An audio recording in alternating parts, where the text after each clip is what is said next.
Göklerde hasretin var, yürekler aşkınla çarpar. Sensiz dünya bizlere dar. Selam sana ey kutlu yar. With submission, faith and patience, you conveyed the noble message, brought us light through your guidance. Peace be upon you, my beloved. Ya Habibi, Ya Muhammad, Ya Nabi, salam alayka. Ya Rasul, salam alayka. Ya Habib, salam alayka. Salawatullah alayka. Ya Nabi, salam alayka. Ya Rasul, salam alayka. Ya Habib, salam alayka. Salawatullah alayka.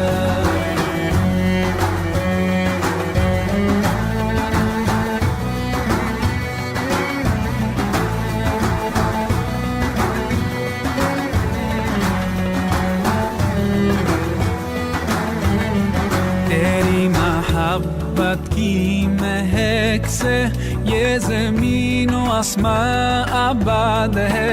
रहमत की बरसात आती है दिलो जां या रसूल अल्लाह. अय्युहल मुख्तार फीना ज़ादना الحب حنينا. جئتنا بالخير دينا يا ختام. Beritahu kepada kamu sebaik-baik amalmu dan semulia-mulianya di sisi Tuhanmu dan setinggi-tinggi untuk darjatmu. Bahkan lebih baik bagimu daripada bersedekah, membelanjakan emas dan perak, dan lebih baik bagimu daripada bertemu dengan musuh sehingga kamu memenggal leher mereka dan mereka memenggal leher kamu. Iaitulah amalan berzikir kepada Allah, iaitu ingat kepada Allah. Jadi hadis ni dia kemukakan Nabi SAW. Dia kemukakan satu persoalan, satu soalan, bukan persoalan, satu soalan untuk nak tarik perhatian para sahabat. Soalan dia tu nak tarik perhatian para sahabat. Dia tanya, nak ke tidak kamu aku beritahu kepada kamu semua satu amalan yang mana amalan ini kalau dibuat dia merupakan amalan yang paling baik dan semulia-mulianya di sisi kamu, di sisi Tuhanmu. Kalau kamu buat, kamu jadi manusia yang paling mulia di sisi Allah Ta'ala. Amalan yang paling baik. Baik. Kemudian bahkan boleh mengangkat darjatmu setinggi-tingginya. Dan yang ketiga, lebih baik daripada bersedekah, mas kahwin dan juga perak. Bahkan lebih baik daripada memenggal leher. Peperangan lah. Maka Nabi jelaskan yang dimaksudkan dengan amalan yang baik itu ialah zikir pada Allah. Baik, kemuka dia teknik mengemukakan soalan ni sebenarnya satu teknik yang bagus untuk nak tarik perhatian orang. Dalam Al-Quran pun dia disebut hal adillukum ala tijaratin tunjikum min azabin ali. Nak ke tidak kamu aku tunjukkan kepada kamu satu perniagaan yang boleh menyelamatkan kamu daripada azab yang pedih. Jadi teknik soalan adalah salah satu teknik nak tarik perhatian orang. Baik, hadis ini kalau tengok dia akan jadi lemah bab lain. Kalau tengok satu sudut sekali kita bincang bab sedekah, sedekah hebat, tapi Nabi kata, nak ke tidak aku cerita pada kamu satu amalan lebih hebat daripada sedekah. Dan kita juga diberitahu bahawa mati syahid ni mati yang paling hebat. Dia boleh membantu dan juga menyelamatkan 7 keturunan. Itu yang kita belajar kan. Baik, tiba-tiba Nabi kata ada lagi amalan yang lebih baik daripada peperangan, memenggal leher ataupun leher kamu dipenggal sehingga kamu terbunuh sebagai mati syahid. Baik, ini tuan-tuan, hadis ini dikemukakan orang masa itu tengah lemah semangat. Orang tengah gairah nak pergi perang. Bila time perang, zaman Nabi ni zaman boleh katakan banyak peperangan. Bukan kerana nak perang, tetapi kerana apa dia? Kerana nak menyebarkan ajaran Islam. Lepas tu orang sekat. Bila sekat lawan, dia tak akan menyerah kan? Baik, bila ada peperangan saja Nabi akan isytiharkan, okey kita ada peperangan, Uhud ke Khandak ke apa benda, dan kita perlu bantuan kawangan, dan kita perlu siapa-siapa yang nak pergi perang kita pergi. Maka tuan-tuan, orang masa tu tengah semangat, iman kuat. Mati itu bukan lagi kata orang benda yang dia orang takut. Tak ada. Mati ni semuanya benda yang semuanya orang nak pada masa itu. Tapi ada di kalangan orang tua-tua terutama sekali nak pergi perang. Nabi pun kata awak tak pergi lah perang, dah tua dah. Bagi orang lain, orang muda. Lepas tu pula ada yang nak derma, ya Rasulullah aku nak derma tapi tak ada duit, aku nak jadi macam orang lain. Sayyidina Umar boleh bagi 80 ekor unta, dan lain-lain lagi lah, aku nak macam tu tapi aku tak ada duit. Maka Nabi bila dengar macam tu, orang tengah semangat tetapi nak buat tak boleh kerana faktor kesihatan ataupun faktor kemiskinan. Maka dalam keadaan begitulah Nabi ni dia cuba macam mau sentak dia perasaan para sahabat yang kecewa tadi, yang tak boleh pergi perang, yang tak boleh nak support dengan duit, dalam maknanya tak boleh nak pergi perang kerana kesihatan, masalah kesihatan.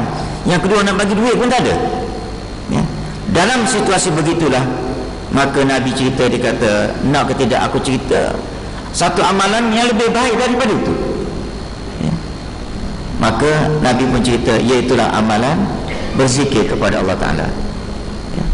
Berzikir ni dalam keadaan kamu tak boleh pergi, kamu dah lah tua, lepas tu tak ada duit pula, tak boleh pergi. Kalau kamu berzikir kepada Allah, dalam arti kata kamu banyak berzikir dan juga selawat, lepas tu berdoa kepada Allah supaya menang tentera Islam, okey dah. Daripada kamu menyerahkanlah lemah, pasal apa dia nak pergi perang, tak boleh pergi perang. Lepas tu dah lah tak boleh pergi perang, berasa nak bagi duit, duit pula tak ada. Last sekali kamu diam, zikir pun tak apa budak. Last sekali Nabi kata kamu berzikir, doa supaya Allah Ta'ala menangkan tentera-tentera Islam yang pergi perang. Itu cukup besar bagi kamu jika sekiranya kamu tak boleh nak pergi perang ataupun nak menyampaikan sumbangan untuk fisabilillah. Rasulullah sallallahu alaihi wasallam bersabda, asyaddul a'mali thalatha, sebesar ataupun seberat-berat amal itu ada 3 macam. Pertama, insafur rajul min nafsihi wa mu'asat al-akh fil mal wa zikrullah ta'ala. Ada 3 macam amalan yang berat, yang bagus. Pertama sekali, menginsafi diri sendiri. Ini dia ada kaitan. Insaf diri sendiri ni maknanya kita cek, kita buat audit tentang diri kita sendiri, kita muhasabah diri kita sendiri, dan kita insaf kelemahan diri kita. Jangan kita banyak masa memikirkan tentang orang lain, itu jangan. Cuba fokus kita punya time kita tu, mana yang kita fokus, cuba tengok amalan aku apa benda lagi yang agak-agak yang tak cukup, sesuai dengan umur, tadi belaka kan. Kalau kita mikir tuan-tuan, kita bukan nak mikir umur apa ni, amalan aku banyak mana lagi yang perlu aku tambah. Dia sebenarnya dia ada kaitan dengan umur. Umur bila dah tua kan, bila dah tua kita kena lagi banyak berfikir untuk menambahkan ibadat kita, sebab kita sudah dekat dengan kubur. Maka kita sepatutnya kena dekatkan diri kita dengan Allah Ta'ala. Makin dekat dengan kubur, makin dekat dengan Allah. Dia kena lagu tu. Ya, baik. Kita tak nak, maknanya yang keduanya, kita tak nak dalam keadaan kita sudah dekat dengan kubur, tetapi kita buat amalan yang makin jauh dengan Allah Ta'ala. Ya. Tak kira lah sama ada kita miskin ataupun kita kaya ke, ataupun kita tua ke muda, tak kira. Ya. Baik, saya semalam ada satu orang bodyguard, orang kaya lah. Ialah maknanya benda ni biasa kalau kita dengar kan, tetapi maknanya nak ceritanya wujud lah. Wujud dalam masyarakat kita, orang Melayu, orang Islam, orang Arab lagi lah, terror. Yang kaya, dia boleh maknanya duduk satu bilik, pergi maknanya satu tempat, menyewa, iaitu dengan harga RM30,000 satu malam. Dan untuk bodyguard dia dan juga beberapa orang pekerja yang dibawa, bagi bilik seorang RM5,000. Ya. Dan dalam satu orang panggil trip, dipanggil apa ni, nak kata family day tak juga, dia ada satu trip perniagaan dan dibawa bodyguard dia apa semua, dihabiskan RM300,000. Ya.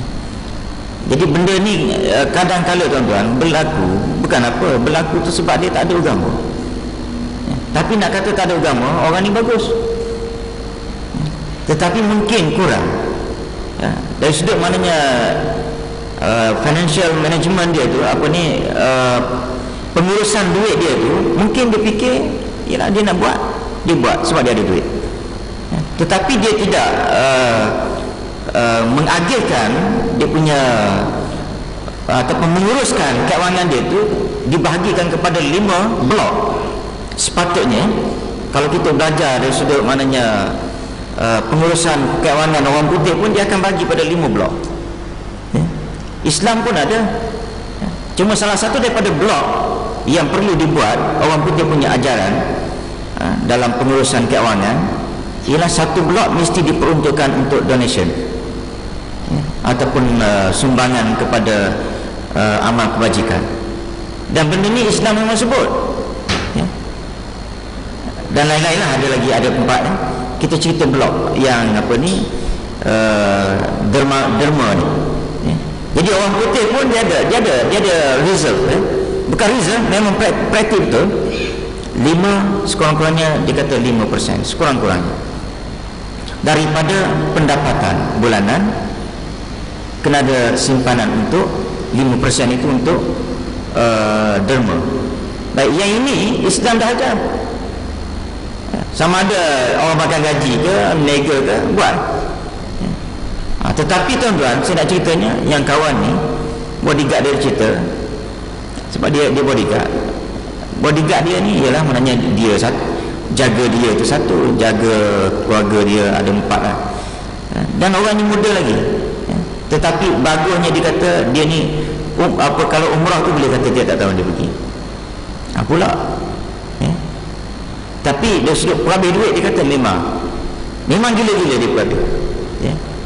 Kadang-kadang kita rasa mikir, dia kata kalau lah RM300,000 tu, kan, okey lah nak pergi trip perniagaan tak apa, cuba reducekan ataupun kurangkan kepada RM100,000 lah katakan. RM200,000 tu berapa banyak kita boleh tolong orang miskin. Ya. Jadi benda ni tuan-tuan, kita kena check.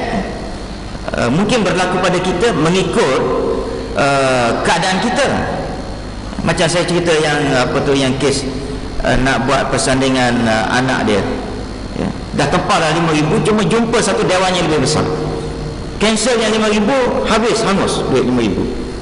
Ya. Maknanya keluarkan lagi duit lebih kurang RM9,000 ke benda, tempah dewan saja. Ya.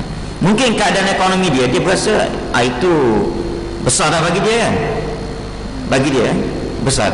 Kita pun macam tu juga. Mungkin kita punya gaji RM10,000 sebulan, pembaziran kita bertaraf RM10,000 sebulan.